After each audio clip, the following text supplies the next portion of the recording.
"Instructor Duncan," Olsen said. Duncan was looking out the window. Since they were in the center of the city, the view revealed the glow of city lights and the empty streets. The ruins of the society from before were safely tucked away at the edge of the city. McGladdery wasn't tall enough to see through to the end. Only the people at the top could truly see the world as it was. Down here, they could only see life. The city was alive with people, all indoors. "I have your cat," Olsen said, feeling foolish. "Do you have a daughter?"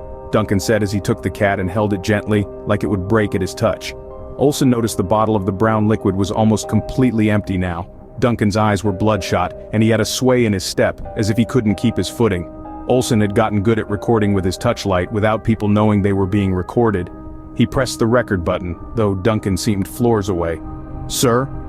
Olsen didn't really know how to react. He had never heard the word daughter before. Duncan was scaring him, and he didn't want to be there longer than he had to. But he also didn't want to miss good footage. His mind was mostly on the pile of sit creds attached to a card hidden in his cubicle. When he graduated, he would finally have the space for his model of the city, instead of a desk not much bigger than his touchlight. "Used to read my daughter Alice in Wonderland." "Sir, what's a daughter?" "It's a word from the old world." Instructor Duncan looked Olsen in the eyes. For a brief moment, Olsen thought his teacher was looking at him. In reality, his teacher was looking through him. His mind was somewhere far away.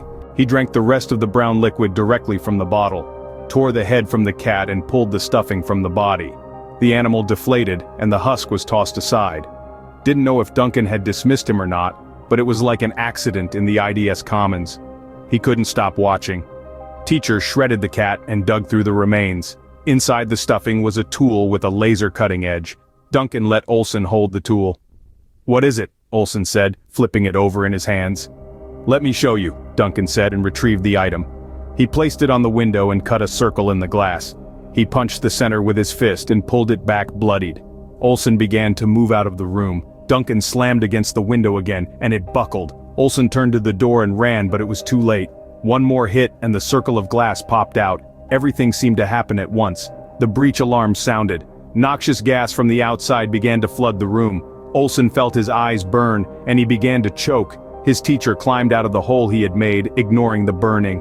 While Olsen couldn't be sure, as he was choking and gasping for breath, he could have sworn that he saw his teacher jump from the window. After a few moments of contact with the outside air, he felt his skin begin to fry.